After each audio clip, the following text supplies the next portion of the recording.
పిల్లలంతా సైలెంట్గా ఏదో చేస్తున్నారు. వాళ్ళు యోగా చేస్తున్నారు. యోగా అంటే ఏంది? ధ్యానం. ఓ ధ్యానమా? నాకు కూడా కొంచెం ఇయ్యచ్చు కదా దానం. ఒరే నేను చెప్పింది దానం కాదురా, ధ్యానం. ధ్యానం ధ్యానం అంటే ఏంది? శ్వాస మీద ధ్యాస. యోగా అంటే ఏంది? నీకు అర్థమయ్యేలా చెప్తా ఉండు. యోగా చేయకుండా మొబైల్స్లో గేమ్స్ ఆడే బాయ్. కోపం,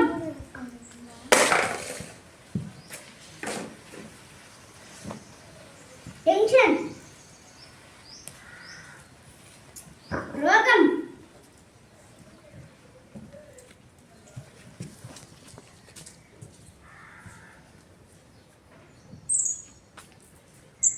యోగా చేసే గర్ల్. కోపం, టెన్షన్, రోగం,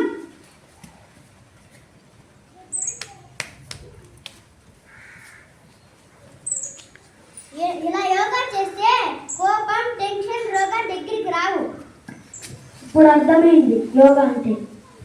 యోగా ఒక మతానికి సంబంధించింది కదా. యోగా ఒక మతానికి సంబంధించింది కాదు. పదా చూపిస్తా. ఇది ఒక రోబో. బటన్ క్లిక్ చేస్తే ఆన్ అవుతుంది. హిందూ, ముస్లిం, క్రిస్టియన్. హిందూరా బటన్ క్లిక్ చేయి. ముస్లిం రా బటన్ క్లిక్ చేయి. క్రిస్టియన్స్ రా బటన్ క్లిక్ చేయి. రోబో ఒక మనిషి లాంటిది. బటన్ యొక్క యోగా లాంటిది. అన్ని మతాలకు యోగా ఉపయోగపడుతుంది.